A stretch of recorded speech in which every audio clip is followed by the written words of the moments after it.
জাতীয়তাবাদী দলের চেয়ারম্যান দেশনেত্রী বেগম খালেদা জিয়া, তিনবারের সাবেক প্রধানমন্ত্রী, আজকে 1 মাস প্রায় হয়ে যাচ্ছে। 23শে নভেম্বর, আজকে 19শে ডিসেম্বর যাবৎ এভার কেয়ার হসপিটালে উনি চিকিৎসাধীন আছেন। এবং আলহামদুলিল্লাহ, কালকে আপনাদেরকে আমি বলেছিলাম আপনাদের প্রশ্নের উত্তরে যে ওনার শারীরিক অবস্থা আপনাদের দোয়ায়, আল্লাহ রাব্বুল আলামিনের রহমতে ওনার শারীরিক অবস্থা যে কোনো গত 1 মাসের মধ্যে এখন বেশ স্থিতিশীল আছে।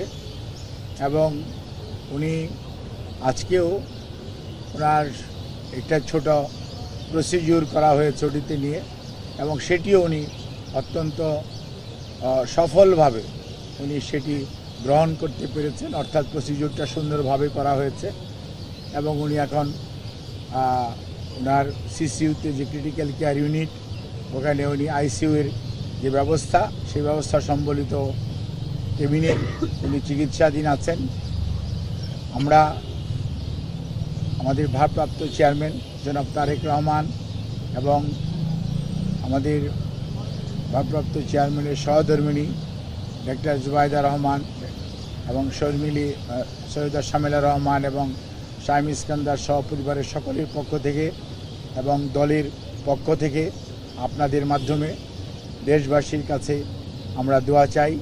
যেমন কীভাবে দেশনেত্রী বেগম খালেদা জিয়া মেডিকেল বোর্ডের অধীন যে চিকিৎসা, দেশি বিদেশি চিকিৎসকদের সমন্বয়ে গঠিত যে মেডিকেল বোর্ড, সেই মেডিকেল বোর্ডের চিকিৎসা যেভাবে উনি নিতে পারছেন, সেটি যাতে আল্লাহ রাব্বুল আলামিন ওনাকে অব্যাহত রাখার তৌফিক দান করেন এবং এখনকার যে অবস্থা আছে এই অবস্থা যাতে আরও সুস্থতার দিকে ওনাকে নিয়ে যেতে পারেন, সেই দোয়া চেয়ে আমি আমার বক্তব্য এখানে শেষ করছি। আপনাদের সবাইকে অনেক ধন্যবাদ এবং আপনাদেরকে এটুকুই বলবো যে উনি যে অবস্থায় ছিলেন সেই অবস্থার তুলনায় আজকে আল্লাহর অশেষ মেহেরবানিতে আপনাদের সকলের দোয়ায় উনি মেডিকেল বোর্ডের চিকিৎসার পরিপ্রেক্ষিতে অনেকটা আগের চেয়ে বেশি ওনার অবস্থা স্থিতিশীল রয়েছে। ওনার সার্বিক সুস্থতার জন্য আপনারা সবাই দেশবাসীর কাছে আমরা দোয়া চাই আপনাদের মাধ্যমে। সবাইকে অনেক অনেক ধন্যবাদ।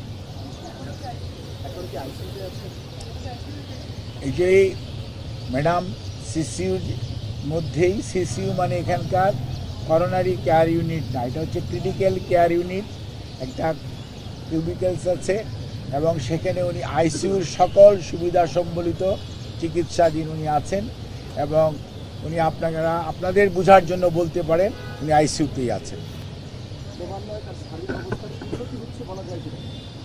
আমি তো আপনাদেরকে বলেছি যে আমি 2টি শব্দ উচ্চারণ করেছি, একটি বলেছি আলহামদুলিল্লাহ, দ্বিতীয়টি বলেছি যে গতকালকে আপনাদেরকে বলেছি সেই তুলনায় উনি আজকে ওনার শরীরের উপর একটা প্রসিডিউর করা হয়েছে, সেটি উনি অত্যন্ত সফলভাবে উনি গ্রহণ করতে পেরেছেন এবং উনি এখন এই মুহূর্তে ওনার অবস্থা স্থিতিশীল আছে, অর্থাৎ ওনার অবস্থা অবনতি ঘটে নাই।